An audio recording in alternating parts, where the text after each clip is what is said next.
Alright everyone, so this is the Vivo T4 Pro and in this video we will quickly go through what it's actually like to use in daily life. Let's start with the body first. On the top you get a secondary microphone for noise cancellation, an IR blaster and the earpiece, which also works as the secondary speaker. So yes, studio setup is there but it shares the same earpiece grill. On the left side there is the power button and the volume rocker. The bottom side has the main speaker grill, the USB-C charging port and the SIM tray and the primary mic. The right side is completely plain, no buttons or ports, clean and simple. Coming to the back panel, it's made of a plastic composite with matte finish. It doesn't feel cheap, but it's not class. The matte texture cuts down fingerprints and gives better grip. The frame is also plastic, but it keeps the phone light and slim, around 7.5 mm thick and roughly 192 gram in weight. At the back you have got a large camera module that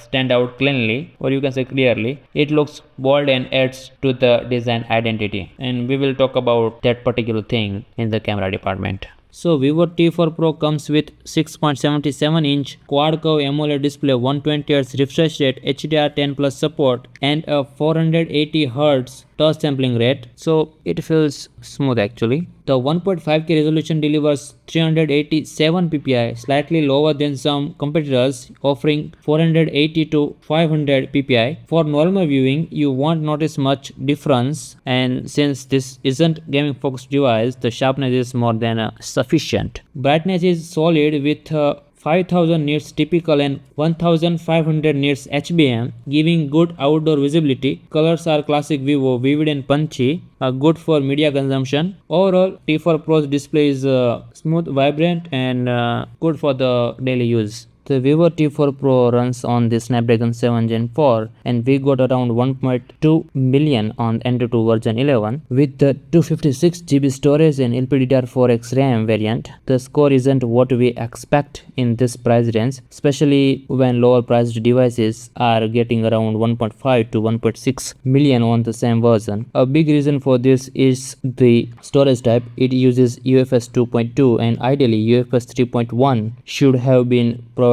here with faster app loading and overall smoothness. For day-to-day uses, the performance is still good. App opening, closing, scrolling and general use feels smooth. But the main conqueror is the storage type and processor selection, because with better storage, the real-life performance could have been even more smoother. It supports IP69, which is good. It has Wi-Fi 6 and Bluetooth 5.4, which is also good. And it supports 11 5G bands, that's good as well. This phone is regularly used in almost dead zone areas where the signals stay around -100 to -120 dBm. And even there, it still provides a usable network connection. So yeah, I don't think there is any real concern about the network here. While reviewing the Vivo T4 Pro, we received the OriginOS update which replaced the FunTouchOS. The change is noticeable in multiple areas. OriginOS introduced new customization layers, especially around the lock screen, along with updated quick settings, refined UI elements, improved animations, and several AI-driven features integrated at the system level. However, since OriginOS is new to the Indian market, the bigger question is not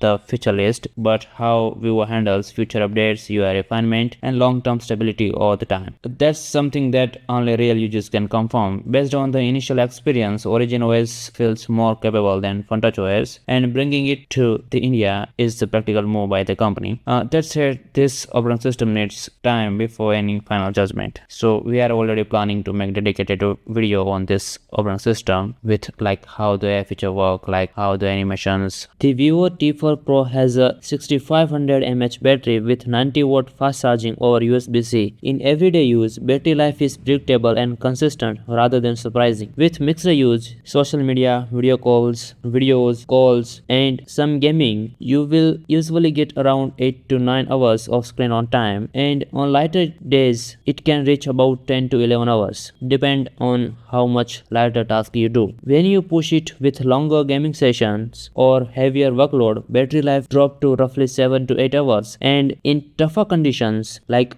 weak network signal or continuous high performance gaming, it can go closer to 6 hours. Charging from around 20 to 80% takes about 35 minutes in cooler weather, though this vary with usage and temperature. Vivo does include battery tools like charging limits and standby optimization, which help control background drain and long-term wear. But overall, battery health will still depends on how the phone is used. Vivo stat the battery is designed to retain around 80% capacity after roughly 1300 full charging cycles, though real-world results may vary. The speaker quality on the Vivo T4 Pro is good. It's loud and clear for normal use, not the best in this segment. The only thing to note is that volume booster. When it's turned on, it increases distortion, so it's better to keep it off unless you really need the extra volume.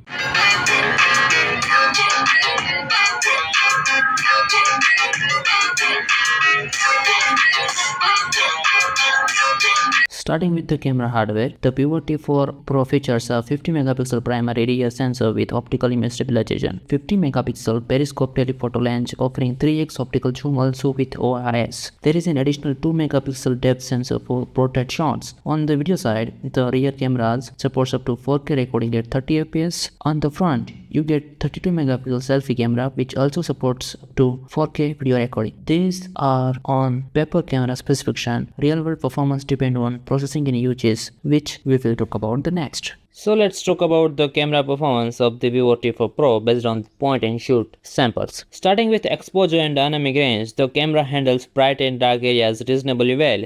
Highlights are mostly controlled and shadows are lifted to keep the scenes visible. This reduces contrast in some situations. Overall dynamic range is good enough for regular use. In terms of detail, the camera is average. Fine texture like leaves, rods, and surface often look smooth, which shows that the phone relies more on software processing and noise reduction than preserving natural details from the sensor. As we know, it did AI processing after image capturing. Colors follows Vivo's familiar tuning. Images appear bright and vibrant, which makes them visually appealing, but accuracy is not the main focus here, especially for greens and reds. Portrait photos are clearly tuned for a refined look. Skin tones appear brighter and smoother, and background blur is strong, giving portraits a clean and polished appearance rather than a natural one. You can see in easy words, it's more about social media ready photos instead of the keeping natural tone. Night photography behave differently depending on the scene. Close focused subject can retain good details even in low light. However, wider night scenes prioritize brightness and noise control, which results in smoother texture and reduces details when zoomed in. This shows strong use of AI-based processing. In simple words, you can see here two photos. One is a leaf. You can see it is captured by focusing on the specific object, and you can see a lot of detail. And this is the straight one. But you can see here, while I zoomed out it does not prevent a zoom, and this is shows maybe while post-processing they reduce the noise, and this is the result of that processing. Talking about zoom, the phone includes a telephoto lens and zoom performance is usable up to around 20x. Beyond that, extreme zoom levels like 100x rely heavily on the AI enhancement, where details are digitally reconstructed rather than captured optically, making it more of a marketing feature than a practical one. As usual, the selfie camera is tuned for the pleasing output. Skin tones appear brighter, exposure is well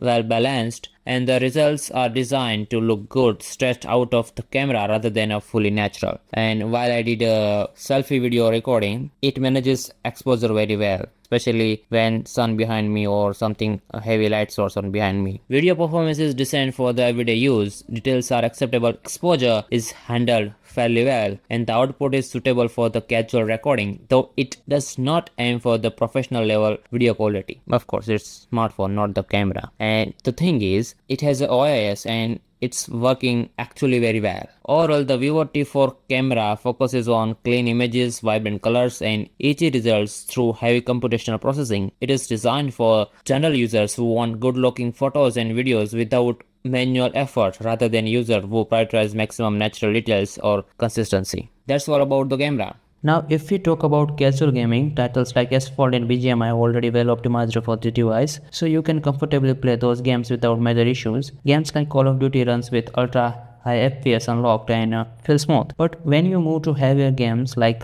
Tension Impact or Wuthering Waves, pushing higher setting on higher frame rates puts the processor into a overclocked state, meaning higher load. In Wuthering Waves, smooth gameplay is really practical on the lowest setting, and in Tension Impact, going beyond around 24 to 30 FPS increases strain. Because of that, it clearly isn't dedicated gaming phone. The chipset isn't built for the sustainable heavy gaming, especially for this price range, but for casual gaming and optimized titles, it does the job. In terms of heating, if you push the phone hard or force higher performance, some heating is expected, but under normal condition it mostly just chants after about 30 to 40 minutes of continuous gameplay, not uncomfortably hot. So if you are the gamer, then this is not for you. This is my clear advice. If you do like casual games and also scroll social medias and normal stuff, then you can get this one. So it's time to give you a final verdict, like where this phone fit. But instead of I told you where this phone suits, I love to leave this decision on you, because camera and design are mostly subjective, and other department like the battery, display, multimedia experience are mostly up to the need. I just told you and share my experience and opinions and my own thoughts on each and every department. Now it's on you to check it out. Is it for you or not? And recently, because of the AI, RAM prices increases and OriginOS is also arrived, so they are pushing updates and updates. So before you jump onto the phone, just check the recent scenarios, because even if the phone is available in the stock, still they increased the price because of I think they don't want to cut out the profit margin after all. And if you like this video, then don't forget to do a thing that usually YouTubers ask for. So that's it. Satyamev Jayate.